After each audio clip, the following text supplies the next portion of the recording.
आप सभी लोगों को फिर से जय मसीह की।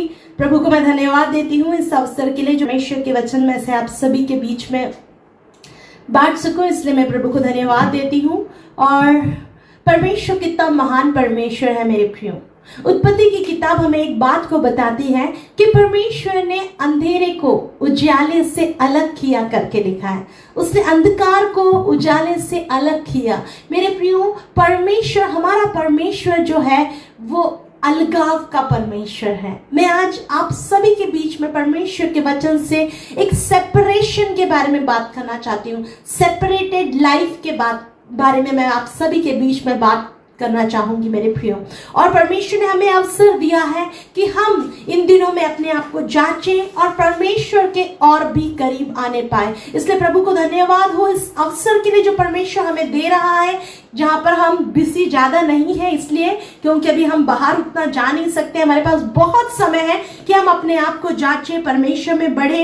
इसलिए परमेश्वर का धन्यवाद हो मेरे प्रियो। और आज मैं आपसे सेपरेशन के बारे में बात करना चाहूंगी कि परमेश्वर हमसे क्या डिमांड करता है, परमेश्वर हमसे क्यों चाहता है कि हम सेपरेटेड हो, परमेश्वर हमारे से क्यों मांग करता है कि हम सेपरेटेड हो। इस बारे में हम बात करेंगे और इसके लिए हम सब निकालेंगे न्यायियों की किताब उसका 13वां अध्याय और उसका 5वां और 6वां वचन। कि तू गर्भवती होगी और तेरा एक बेटा उत्पन्न होगा और उसके सिर पर छुरा ना फिरे, क्योंकि वो जन्म ही से परमेश्वर का नाज़ीर रहेगा और इज़राइल को फिलिस्तियों के हाथ से छुड़ाने के में वही हाथ लगाएगा।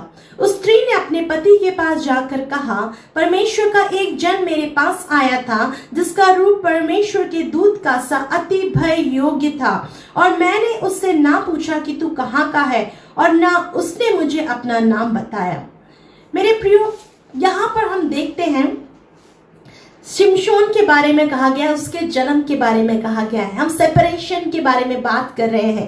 हम सब सोचते हैं, हमारे बच्चे जब होते हैं हम सोचते हैं कि ठीक है हमारा बच्चा थोड़ा बड़ा हो जाए, उसके बाद हम क्या करेंगे, उसे परमेश्वर के वचन के बारे में सिखाएंगे। लेकिन यहाँ पर लिखा गया है कि परमेश्वर ने अपने दूत के द्वारा शिमशोन की माँ को एक संदेश दिया, और वो ये संदेश था कि तू गर्भवती होगी, क्योंकि उसके पास कोई संतान नहीं थी। ये एक ब्लेसिंग था जो स्वर्गदूत के द्वारा, परमेश्वर के द्वारा उसे मिल रहा था। और वहां पर लिखा हुआ है कि तू गर्भवती होगी और तेरा एक बेटा उत्पन्न होगा, क्योंकि वो जन्म ही से परमेश्वर का नाज़ीर होगा। उसके सर पे छुरा क्यों नहीं फिरा जाएगा?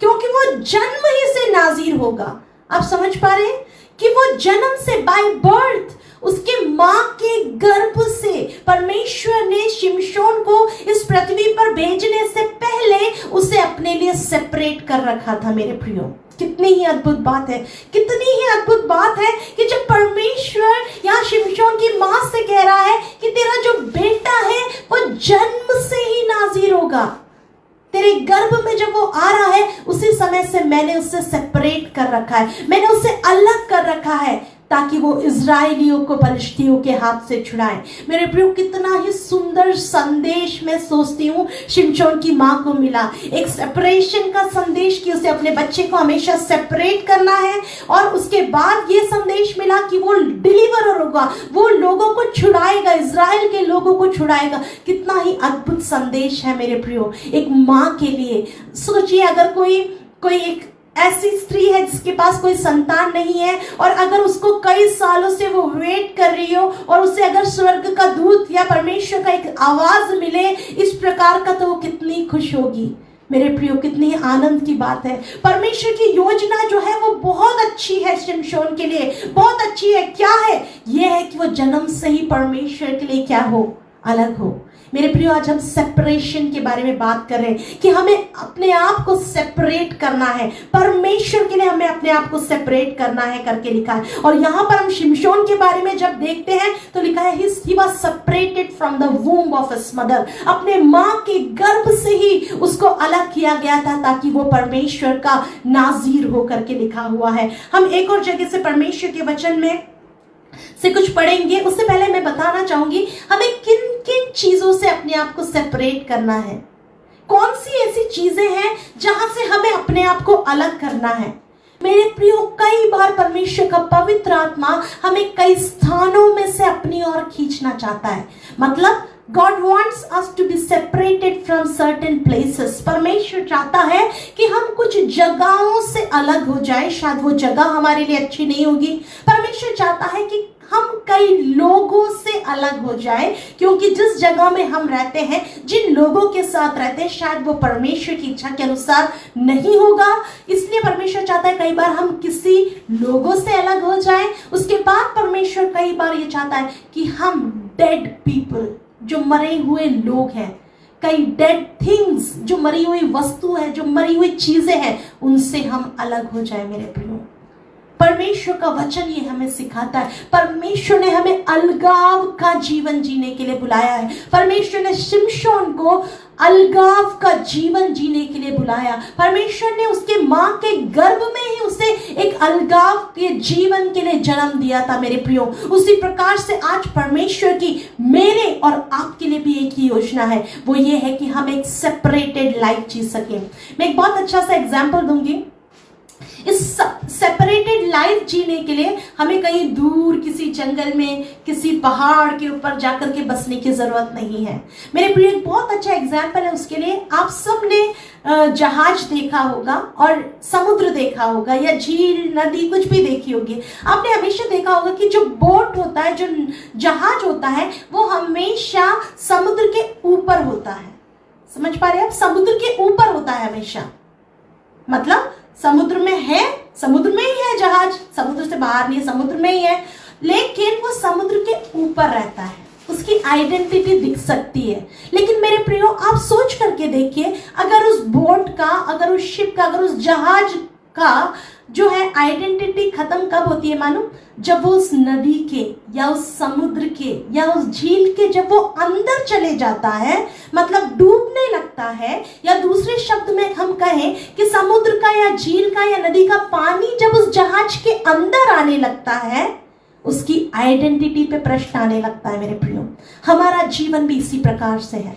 हम, परमेश्वर ने हमसे ये नहीं कहा तुम एकदम अलग हो जाओ, नहीं, हमें इस संसार में ही रहना है, लेकिन मुझे और आपको एक सेपरेटेड लाइफ जीना है। हमें अपने संसार की जो संसारिकता है, संसार की जो बुराई है, उस बुराई को अपने अंदर आने नहीं देना मेरे प्रियो, क्योंकि जिस घड़ी हम संसार की संसारिकता को अपने अंदर आ जाने देते, मेरे प्रियो याद रखना, उस दिन आप अपनी आइडेंटिटी को, अपने अस्तित्व को खो देंगे परमेश्वर के वचन के अनुसार। इसलिए परमेश्वर जो है वो हमसे प्यार करता है, और परमेश्वर ने शिमशोन को उस सेपरेटेड लाइफ के लिए बुलाया था मेरे प्रियो, ताकि वो एक सेपरेटेड लाइफ जीने पाए। मेरे प्रियो, हम परमेश्वर के वचन में से निकालेंगे गलातियों की किताब, उसका 5वां अध्याय और उसका 19वां वचन मैं आपके सामने पढ़ूंगी। शरीर के काम तो प्रकट है, अर्थात व्यभिचार, गंदे काम, लुचपन, मूर्ति पूजा, टोना, बैर, झगड़ा, ईर्ष्या, क्रोध, विरोध, फूट, विधर्म, डाह, मतवालपन और लीला क्रीड़ा और इनके जैसे और काम हैं, जिनके विषय में मैं तुमसे कह देता हूं, जैसा पहले कह भी चुका हूं, कि ऐसे ऐसे काम करने वाले परमेश्वर के राज्य के वारिस ना होंगे। मेरे प्रियो, हम इस बारे में डिस्कस कर रहे थे कि कौन सी ऐसी डेड चीजें हैं, कौन सी ऐसी चीजें हैं जिसे हमारे अंदर हमें आने नहीं देना। और जब यहाँ पर पौलुस बोलता है तो वो एक बड़ी सी लिस्ट देता है, और उनको वो एक टैग दे देता है ऊपर, शरीर के काम, कि शरीर के काम तो प्रकट है।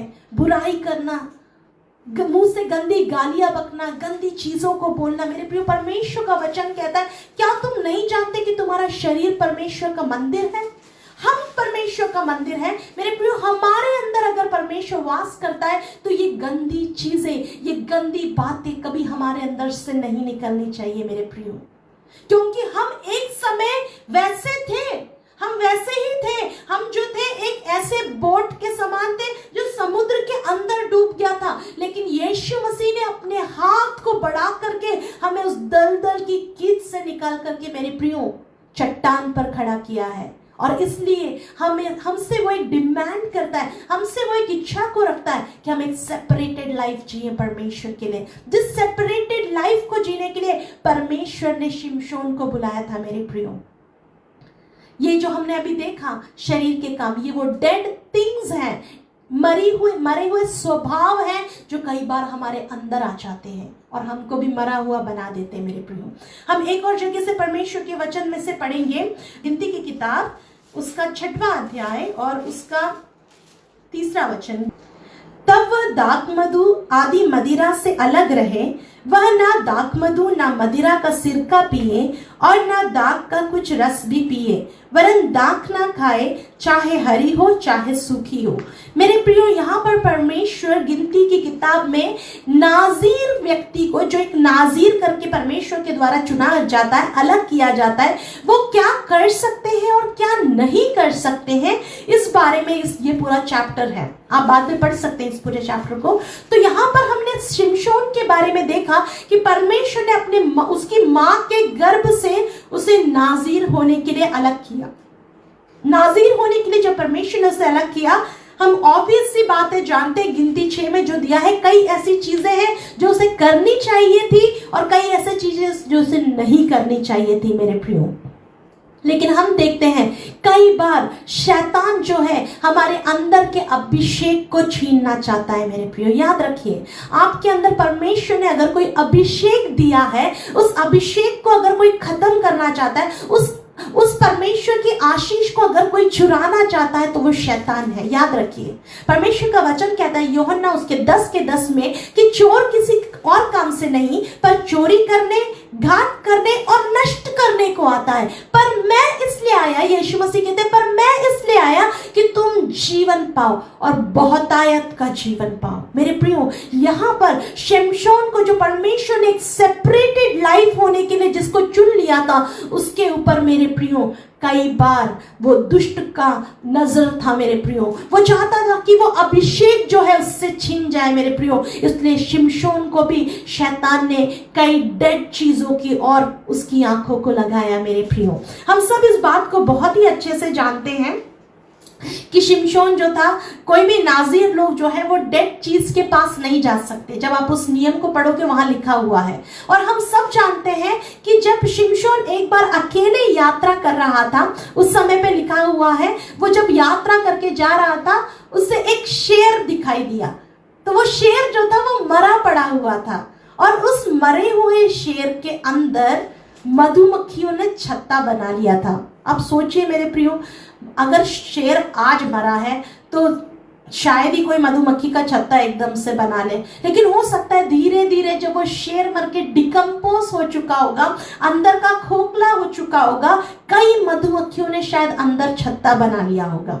और जैसे ही शिमशोन वहां जाता है, उसे वो मधुमक्खी का जो छत्ता होता है उसकी और उस डेड चीज की और क्या करने लगता है, खींचने लगता है। मेरे प्रियो, कई बार शत्रु जो है वो हमें कई मीठी, कई लुभावनी चीजों को दिखा करके हमें अपनी ओर खींचने की कोशिश करता है मेरे प्रियो। लेकिन शिमशोन जो है, शिमशोन को मालूम होना चाहिए कि वो कौन है। शिमशोन को ये मालूम होना चाहिए था कि वो एक नाजीर है और परमेश्वर का वचन कहता है कि जो नाजीर है वो किसी मरी हुई चीज के पास ना जाए, उसमें से ना निकाले, अपने आप को अशुद्ध ना करे। लेकिन वो उस मधु के लालच में मेरे प्रियो, उस मधुमक्खी के छत्ते को क्या करता है, वो उसमें से निकाल लेता है मेरे प्रियो। कई बार मैं नहीं जानती कि आपके और मेरे जीवन का वो मधु या वो चीज क्या है, वो छत्ता कौन सा है जो हमें आकर्षित करता है। लेकिन मेरे प्रियो, धीरे धीरे बाइबल एक बात को कहती है हमें कि छोटी छोटी लोमड़ियां जो हैं वो दाख की बारी को नष्ट कर देती हैं। उसका मतलब जो दाख होता है उसकी बहुत अच्छी बारी होती है, लेकिन ये जो छोटी छोटी लोमड़ियां होती हैं वो कहीं से भी घुस के आकर के क्या करती है, उस बारी को नाश कर देती है, बारी को खराब कर देती है। परमेश्वर कहता है छोटे छोटे जो पाप होते हैं ना हमारे जीवन के, जो छोटी छोटी अट्रैक्शन होते हैं, अरे हम शायद मोबाइल देख रहे होंगे और हमारे आंखों के सामने शायद कोई ऐसी चीज आ रही होगी जो हमें देखना नहीं है, लेकिन वो हमें अपनी ओर खींच रही है मेरे प्रियो। कई बार ये जो छोटी छोटी जो चीजें हैं ये हमारी दाख की बारी को नष्ट कर देती है मेरे प्रियो। एक सेपरेटेड लाइफ जो परमेश्वर ने हमें जीने के लिए बुलाया है, उस सेपरेटेड लाइफ में क्या है, वो हमें अलग कर देता है। परमेश्वर मेरे प्रियो, परमेश्वर ने हमें क्यों सेपरेट होने के लिए बोला है? क्योंकि जब हम इन बातों से, इन संसार की बुराइयों से अपने आप को सेपरेट करते हैं, एट दैट टाइम, उस समय पे हम परमेश्वर के लिए सेपरेट हो जाते हैं मेरे प्रियो। अगर मैं और आप संसार में ही अपने जीवन को बुराई में ही बिताएंगे, अगर हम उसमें से बाहर नहीं आएंगे तो मेरे प्रियो हम कभी सेपरेटेड लाइफ जी ही नहीं सकते। कई लोग हाइपर ग्रेस पे विश्वास करते हैं। हाइपर ग्रेस मतलब होता है, अरे परमेश्वर का अनुग्रह है, तुम जो भी बुरा करो, जितना भी बुरा करो, जब भी करो, परमेश्वर तुम्हें हमेशा हमेशा हमेशा माफ करेगा। मेरे प्रियो, परमेश्वर माफ करने वाला परमेश्वर है, लेकिन वो हमसे एक मांग रखता है कि जब परमेश्वर ने अपने खून को बहा करके हमें पाप से छुड़ाया है मेरे प्रियो, वो हमसे एक मांग करता है कि हम उस खून की इज्जत करके, उस बहाए हुए लहू की इज्जत करके अपने जीवन के पापों से बाहर निकल के आए मेरे प्रियो। एक सेपरेटेड लाइफ जीने के लिए परमेश्वर आज आपको और मुझे एक बुलाहट को दे रहा है मेरे प्रियो। कई बार हमें कई चीजें अपनी ओर लुभाती हैं मेरे प्रियो, कई बार हमें कई चीजें अपनी ओर लुभाती है जो परमेश्वर के बच्चे होने के नाते जिसमें हमें नहीं जाना चाहिए। परमेश्वर आज हमसे बातचीत कर रहा है कि तुम उसमें से बाहर निकल के आओ। वो कौन सी चीज है जो तुम्हारे लिए अच्छी नहीं है, तुम्हें दिखने में अच्छी लग रही होगी, तुम्हारे को शायद वो फीड कर सकती होगी, तुम्हें तृप्त कर सकती होगी, लेकिन वो तुम्हारे लिए अच्छी नहीं है। तुम्हें उसमें से बाहर निकलना है मेरे प्रियो। हमेशा याद रखें, परमेश्वर का वचन हमें शिमशोन के जीवन से दूसरी बात जो सिखाता है वो ये है कि हमें अपने पास्ट एक्सपीरियंस से कुछ सीखने की जरूरत है। मेरे और आपके जीवन में परमेश्वर कई बार कुछ अनुभवों को देता है और उस अनुभव से हमें कई बातों को सीखना बहुत जरूरी है।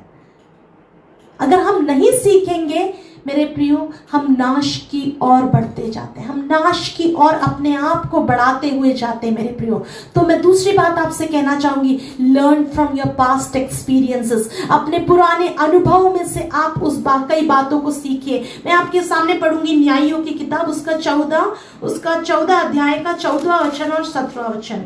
उसने उनसे कहा, खाने वाले में से खाना और बलवंत में से मीठी वस्तु निकली। इस पहेली का अर्थ वे 3 दिन के भीतर ना बता सके। भोज के 7वें दिन में वह स्त्री उसके सामने रोती रही और 7वें दिन जब उसने उसको बहुत तंग किया तब उसने उसको पहेली का अर्थ बता दिया।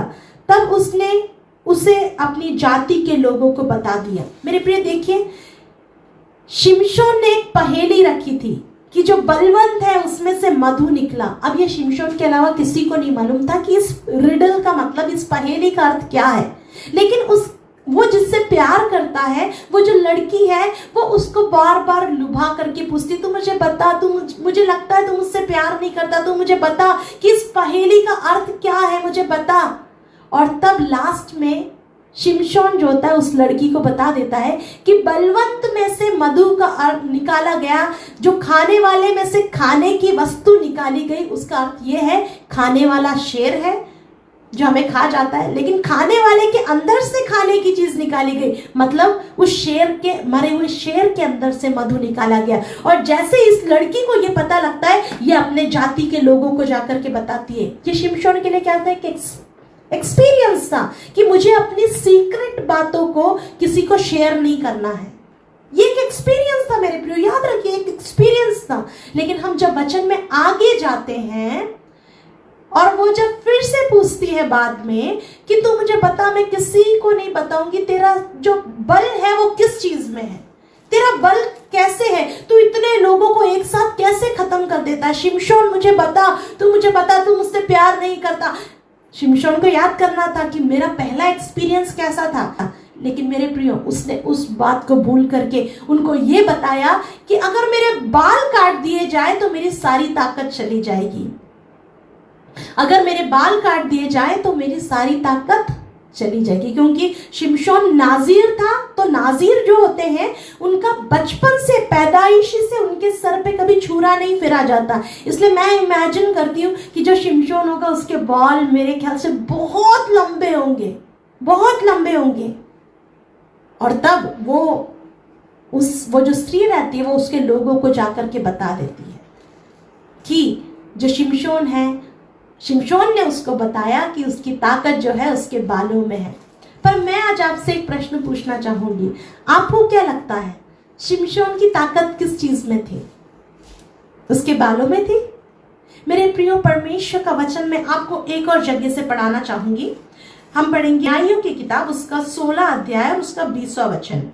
तब उसने कहा, हे शिमशोन, पलिश्ती तेरे घात में है। तब वो चौंक कर सोचने लगा, मैं पहले के समान बाहर जाकर झटकूंगा। वह ये ना जानता था कि यहोवा उसके पास से चला गया है। मेरे प्रिय, ध्यान से इस वचन को सुनना। शिमशोन जो था उसे मालूम था कि जो भी लोग मेरे पास आते हैं मैं उनको एक ही झटके में खत्म कर देता हूं, मेरे साथ सामने कोई ठहर नहीं सकता। क्यों? क्योंकि उसके पास क्या था? उसके पास उसकी ताकत जो थी उसके बालों में थी। उसके बाल काट दिए गए, उसका सर पे मैं सोचती पूरा उसका छुरा फेर दिया गया होगा, उसके बाल पूरे उड़ा दिए गए होंगे और उस टाइम पर उसकी ताकत चली गई थी। लेकिन यहाँ पर लिखा है, जब आप इस पूरे को पढ़ेंगे अध्याय को, वो सोचता है कि मैं फिर से झटकू जाकर के उन लोगों को मैं गिरा दूं। तो जैसे ही शिमशोन जाकर के झटकता है उन लोगों को, वो कार्य नहीं कर पाता। क्यों नहीं कर पाता? यहां पर लिखा है परमेश्वर के वचन में, वो इसलिए नहीं कर पाता क्योंकि वो ये भूल गया कि यहोवा उसके पास से चला गया। मेरे प्रियो, मैं फिर से आपसे कहना चाहूंगी, शिमशोन की जो ताकत थी, मैं ये सोचती हूँ कि वो उसके बाल में नहीं थी, वो यहोवा स्वयं उसकी ताकत था। परमेश्वर स्वयं उसका वो सामर्थ्य था। और जब उसने परमेश्वर की आज्ञा को तोड़ा, परमेश्वर के वचन के विरोध में कार्य किया, लिखा है यहोवा उसके पास से सेपरेट हो गया, यहोवा उससे दूर हो गया। मेरे प्रियो, परमेश्वर की उपस्थिति उसके पास से दूर हो गई। लिखा है वो ये भूल गया कि यहोवा उसके पास से दूर चला गया था। मेरे प्रियो, हालांकि कई दिनों बाद जब उन्होंने उसके बाल काटे थे, उसके बाल बढ़ने लगे थे, थोड़े कुछ उसके बाल बढ़ भी गए थे। लेकिन मैं ये विश्वास करती हूँ जो ये वचन है कि वो ये भूल गया कि यहोवा की सामर्थ्य जो है उसके पास से चला गया। यहोवा, मेरे प्रिय, यहाँ लिखा है यहोवा उसके पास से चला गया। उसकी ताकत जो थी उसके बालों में नहीं थी, उसकी ताकत परमेश्वर थी। मेरे प्रियो, आज मेरा और आपकी ताकत क्या है? मेरे प्रियो, कहीं आप और मैं भी शिमशोन के समान ये तो नहीं सोच रहे मेरी ताकत मेरी इस चीज में है, मेरी ताकत मेरी आवाज में है, मेरी ताकत मेरे फैमिली मेंबर्स है, मेरी ताकत मेरा घर है, मेरा ताकत मेरी नौकरी है, मेरा ताकत मेरा बल, मेरा पैसा है, मेरा घमंड करने का विषय कुछ और है। मेरे प्रियो, अगर है तो आप उसे दूर कर दीजिए, क्योंकि परमेश्वर का वचन कहता है अगर परमेश्वर आपसे सेपरेट हो गया, अगर परमेश्वर आपसे दूर चले जाए, मेरे प्रियो, आप कुछ नहीं कर सकते। यूहन्ना की किताब में लिखा है मुझसे अलग होकर तुम कुछ नहीं कर सकते। यीशु मसीह कहता है मुझसे अलग होकर तुम कुछ नहीं कर सकते, लिखा है। मेरे प्रियो, परमेश्वर लेकिन अनुग्रह करने वाला है। मेरे प्रियो, कितना ही बड़ा अनुग्रह परमेश्वर हमारे जीवनों में करता है। मैं आपको एक ऐसे व्यक्ति के बारे में भी, एक ऐसे कुटुंब के बारे में भी बाइबल में से बताना चाहूंगी जिन्होंने कॉम्प्रोमाइज नहीं किया। मेरे प्रियो, क्योंकि जब हमने शिमशोन के जीवन में देखा, शिमशोन ने उस अट्रैक्टिव चीज को देख करके कई बार अपने लाइफ में कॉम्प्रोमाइज किया। देखिए मेरे प्रियो, परमेश्वर की हम सबके लिए एक योजना होती है और परमेश्वर हमसे वो योजना को पूरा होता हुआ देखना चाहता है, लेकिन वो हमसे कभी नहीं चाहता कि हम कॉम्प्रोमाइज करें अपने जीवन में। हमें एक दृढ़ता का जीवन जीना बहुत जरूरी है। हम सब जल्दी से निकालेंगे यिर्मयाह की किताब उसका 35वां अध्याय, उसका पहला और दूसरा और 5वां और 6वां वचन में पढ़ूंगी।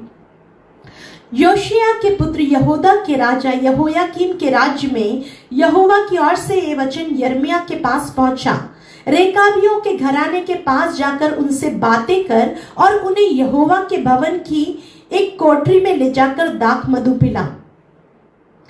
5वां और 6वां, तब मैंने रेकाबियों के घराने को दाख मधु से भरे हुए हंडे और कटोरे देकर कहा, दाख मधु पियो।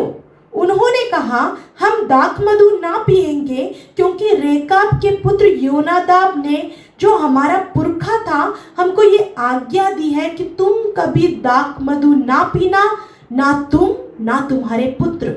मेरे प्रियो, यहाँ पर एक रेकाबियों के घराने की बात हो रही है, जिसके पास परमेश्वर स्वयं यिर्मयाह को भेज रहा है। अब सोचिए, कौन जा रहा है दाख मधु लेकर के? यिर्मयाह जा रहा है। और यिर्मयाह से परमेश्वर ने कहा है कि तुझे जाकर के इन लोग को ये दाख मधु पिलाना है, देना है जाकर के। और तब रेकाबियों के पास जाकर के जब यिर्मयाह कहता है कि ये दाख मधु है, इसे तुम लो और तुम्हें पीना है, तब रेकाबियों के घराने के लोग कहते नहीं, हम इससे पी नहीं सकते। क्यों नहीं पी सकते? क्योंकि हमें ये आज्ञा मिली है, हमें ये कमांड मिला है, कमांडमेंट है हमारे लिए कि तुम उसमें से नहीं पी सकते। मेरे प्रियो, यहाँ पर सुनिए, कितना ही अच्छा एग्जाम्पल परमेश्वर में दे रहा है। मेरे प्रियो, यहाँ पर अगर रेकाबियों के जो घराने के लोग थे, अगर उनके मन में उसको पीने की लालसा या इच्छा होती तो बहुत अच्छा एक्सक्यूज था। क्या एक्सक्यूज था? अरे परमेश्वर का दास भविष्यवक्ता यिर्मयाह ही तो लेकर के आया है, फिर क्या दिक्कत है पीने में? और यिर्मयाह को बोला किसने? परमेश्वर ने। उसका मतलब क्या है? हम पी सकते हैं कि क्योंकि शायद परमेश्वर की अब इच्छा बदल गई होगी। मेरे प्रियो, नहीं, लेकिन उन्होंने कॉम्प्रोमाइज नहीं किया। परमेश्वर यहाँ इजरायली लोगों को दिखाना चाहा था, कुछ समझाना चाह रहा था। मेरे प्रियो, इस रेकाबियों के घराने का जो जीवन है, ये मुझे हमेशा अपने और ध्यान को लगाने के लिए प्रेरित करता है कि मैं उसके और ध्यान लगाऊं कि क्यों इन्होंने अपने जीवन में कॉम्प्रोमाइज नहीं किया। मेरे प्रियो, अपने पुरखाओं की उस आवाज को उन्होंने कैसे याद रखा? मेरे प्रियो, क्या आज मैं और आप परमेश्वर की उस आवाज को स्मरण करते हैं? परमेश्वर की उन आज्ञाओं को स्मरण करते हैं? या हम बस देख करके बैठे कि कैसे भी हमें अवसर मिल जाए, हम बस जल्दी से उस चीज को कर दें, हमें कैसे भी एक अवसर मिल जाए? मुझे एक छोटी सी कहानी याद आ रही है। एक बार एक मम्मी डैडी थे और उनका एक छोटा सा बच्चा था। उन्होंने अपने बच्चे से कहा, बेटा हम लोग बाहर जा रहे हैं और इस घर के अंदर एक बॉक्स है, तुम उस बॉक्स को बिल्कुल भी मत खोलना। तो जो दोनों भाई बहन थे वो बहुत खुश हो गए। तो उन्होंने कहा, हाँ मामा पापा आप जाओ, हम बिल्कुल भी इस बॉक्स को नहीं छुएंगे करके। तो उसके पापा मम्मी ने कहा ठीक है। और वो लोग चले गए। और जब वो लोग चले गए और वापस लौट करके आए, उससे पहले घर में कुछ हुआ। अब हुआ क्या कि जो दोनों भाई बहन थे वो लोग उस बॉक्स के, उस डिब्बे के चारों ओर घूमने लगे और एक दूसरे से कहने लगे, मम्मी पापा ने हमें ये बॉक्स खोलने के लिए क्यों मना किया है? तो भाई ने कहा, नहीं मालूम दीदी क्यों मना किया है। तो भाई ने कहा कि दीदी अपन ना थोड़ा सा खोल के देखते, पूरा नहीं खोलेंगे, हम थोड़ा सा खोल के देखेंगे। दीदी ने कहा, क्या आइडिया है छोटे भाई, बढ़िया। उसके बाद वो क्या करते हैं, वो छोटा सा जो बॉक्स रहता है उस बॉक्स को धीरे से थोड़ा सा वो लोग खोलते हैं और जैसे थोड़ा सा वो लोग खोलते हैं, चूहा उसमें से भाग जाता है निकल करके। अब क्या करे दोनों भाई बहन?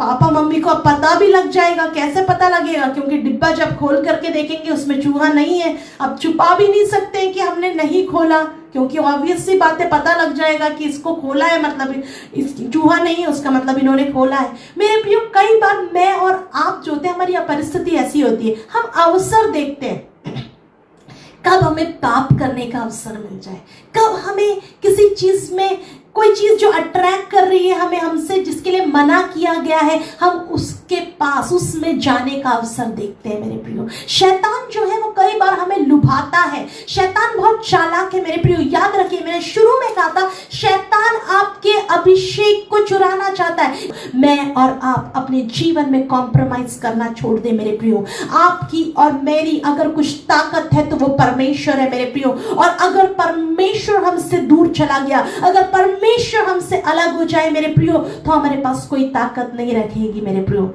लेकिन अभी भी उद्धार का संदेश है मेरे प्रियो। परमेश्वर हम पर अनुग्रह करता है। परमेश्वर हमें छोड़ने वाला परमेश्वर नहीं है, लेकिन वो हम पर दया करता है मेरे प्रियो, कभी भी हमें नाश नहीं होने देता। इसलिए मैं आपके सामने इस वचन को पढ़ना चाहूंगी, न्यायियों की किताब उसका 16 अध्याय का 28वें वचन से।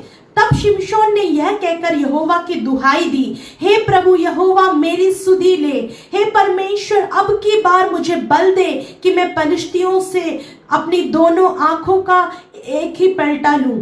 शिमशोन ने उन दोनों बीच वाले खंभों को जिनसे घर संभला हुआ था पकड़कर एक पर दो दाहिने हाथ से और दूसरे पर बाएं हाथ से बल लगा दिया। और शिमशोन ने कहा, पलिश्तियों के संग मेरा प्राण भी जाए। और वह अपना सारा बल लगाकर झुका और वह घर सब सरदारों और उसमें सारे घर सारे लोगों पर गिर पड़ा। इस प्रकार जिनको उसने मरते समय मार डाला वे उनसे भी अधिक थे जिन्हें उसने अपने जीवन में मार डाला था। मेरे प्रियो, क्या हो रहा है यहाँ पर ये हो रहा है, परमेश्वर का अनुग्रह हमें देख सकते हैं। यहाँ पर परमेश्वर ने एक बड़ा अनुग्रह यहाँ पर शिमशोन के जीवन में किया। उसने अपने जीवन में कॉम्प्रोमाइज किया, आखिरी में लोगों के अधीन में हो गया, अन्य जाति के अधीन में हो गया, उसकी आंखें फोड़ डाली गई। लोग, अन्य जाति लोग कहने लगे कि हमारा ईश्वर शक्तिशाली है इसलिए ऐसा हुआ। मेरे प्रियो, ये सब शिमशोन को सुनना पड़ा उसके कॉम्प्रोमाइज की लाइफ के कारण, लेकिन परमेश्वर का अनुग्रह ने उसे नहीं छोड़ा। जब वो पुकारने लगा, प्रभु के सामने रोने लगा, प्रभु ने उस पर दया की मेरे प्रियो। और परमेश्वर का वचन हमें बताता है कि जीते जी उसने जितने लोगों को मारा था उससे बढ़कर मेरे प्रियो, जिस दिन वो मरा उस दिन उसने उससे अधिक लोगों को खत्म किया मेरे प्रियो। ये होता है परमेश्वर का अनुग्रह। परमेश्वर हमें छोड़ता नहीं है मेरे प्रियो।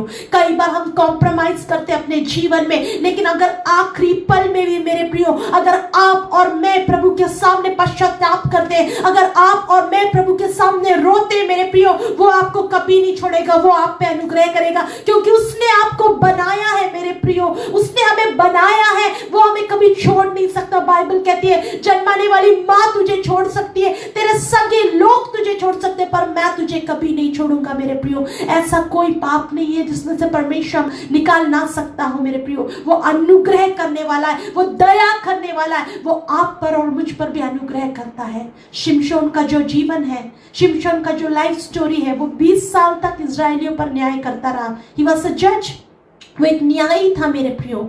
और परमेश्वर ने उसके जीवन का एंड एक अनुग्रह के साथ किया, क्योंकि उसने अंतिम पल में भी परमेश्वर को पुकारा मेरे प्रियो। क्या आज आप और मैं हमारे जीवन की हर परिस्थिति में हम परमेश्वर को पुकार रहे हैं? हमारे जीवन की कितनी ही दयनीय परिस्थिति क्यों ना हो मेरे प्रियो, हमें परमेश्वर को पुकारना है। हमें परमेश्वर ने सेपरेटेड लाइफ जीने के लिए जिया मेरे प्रियो। परमेश्वर का वचन कहता है संसार के सदृश ना बनो, पर तुम्हारे मन के नए हो जाने से तुम्हारा चाल चलन भी बदलता जाए। मेरे प्रियो, परमेश्वर ने सेपरेटेड लाइफ जीने के लिए आपको और मुझे बुलाया है। परमेश्वर ने हमें बुलाया है कि हम कुछ चीजों से, कई प्लेसेस से, कई लोगों से, जो डेड लोग होते हैं मेरे प्रियो, याद रखिए, वो हमारा एनॉइंटिंग चुराना चाहते हैं। वहां पर शिमशोन का एनॉइंटिंग, वो स्त्री जो थी, उस स्त्री ने अपने बहकावे में उसके अभिषेक को चुरा लिया मेरे प्रियो। परमेश्वर ने जो अभिषेक दिया था, परमेश्वर की प्रेजेंस को एक स्त्री ने चुराया मेरे प्रियो, याद रखना, क्योंकि इसने अनाज्ञाकारिता दिखाई। और कई बार डेड लोग जो होते हैं हमारे जीवन से हमारे अभिषेक को छीन सकते हैं, इसलिए हमें सेपरेट होना है मेरे प्रियो। अंधकार में शुरू जब मैंने किया, मैंने एक बात को आपको बताया था, परमेश्वर ने उत्पत्ति की किताब में लिखा हुआ है, अपनी आत्मा के द्वारा उसने अंधकार को ज्योति से अलग किया मेरे प्रियो। परमेश्वर ने हमें सेपरेट होने के लिए बुलाया है। Be separated from dead things, be separated from dead people। मेरे प्रियो, मरी हुई चीज जो आपके भी अभिषेक को खत्म कर सकती है, उससे आप दूर हो जाए मेरे प्रियो। सेकंड, मैंने आपसे कहा learn from your past experiences. अपने पुराने जो अनुभव है सीखिए और बुद्धिमानी से कार्य करिए मेरे प्रियो, क्योंकि शैतान जो है हमारे लाइफ से हमारे अभिषेक को चुराना चाहता है। मैंने आपको तीसरी बात ये बताई कि यहोवा परमेश्वर स्वयं जो था वो शिमशोन का बल था। उसकी ताकत हम सोचते हैं उसके बाल में थी, पर लिखा है कि वो भूल गया था, जब वो झटकने लगा वो भूल गया कि परमेश्वर उससे अलग हो गया है मेरे प्रियो। परमेश्वर के बिना हम कुछ नहीं कर सकते। मेरे प्रियो, आइए हम अपने आप को समर्पित करें इस समय पे और परमेश्वर से कहें, प्रभु जी मैं अपने आप को आपके हाथों में समर्पित करता हूँ या करती हूँ। प्रभु जी आप मुझे अपने हाथों में लीजिए। प्रभु जी एक अलगाव का जीवन, एक लाइफ ऑफ सेपरेशन प्रभु जी जीने के लिए आप मेरी सहायता और मदद करिए। प्रभु जी आपने मुझे बुलाया है, आपने मुझे चुना है। ओ परमेश्वर पिता, कई बार कई मधु या कई छत्ते प्रभु जी या कोई डेड थिंग जो होती है प्रभु जी, डेड पीपल जो होते हैं वो हमें अपनी ओर अट्रैक्ट करने लगते हैं प्रभु जी, और हम धीरे धीरे धीरे धीरे अपने अभिषेक को खोने लगते हैं। प्रभु मैं प्रार्थना करती हूँ आपके बच्चों के लिए प्रभु जी, आपके दास और दासियों के लिए प्रभु जी, शैतान किसी भी रीति से किसी के भी अभिषेक को ना चुराने पाए। यीशु के लहू में मैं हर एक को ढाप देती हूँ प्रभु जी। आपका अनुग्रह प्रभु जी हम पर है प्रभु जी, हम धन्यवाद देते हैं। आपने शिमशोन को अंतिम समय में भी छोड़ा नहीं प्रभु जी, लेकिन आपने एक हिस्ट्री बनाई उसके द्वारा कि जीते जी उसने जितने लोगों को मारा उससे अधिक उसने उस मृत्यु के दिन में मारा प्रभु जी। ओ प्रभु जी हम पर अनुग्रह करने वाला, हमें कभी ना छोड़ने वाला परमेश्वर प्रभु जी, हर एक के ऊपर आप दया करिए प्रभु जी, इन सबको आशीषित करिएगा प्रभु जी। आप अपने नाम की महिमा कराइएगा हम सबके द्वारा प्रभु जी। ये वचन हर एक के हृदय को स्पर्श करने पाए। सारा आदर महिमा हम आपको देते हैं। इस प्रार्थना का हमारे उद्धार करता प्रभु यीशु मसीह के नाम से मांगते हैं, आमेन। आप सभी को जय मसीह की, और परमेश्वर इस वचन के द्वारा आपको आशीषित करे, और परमेश्वर ने मुझे अवसर दिया इसलिए प्रभु को धन्यवाद करती हूँ। God bless you all. Thank you. जय मसीह की।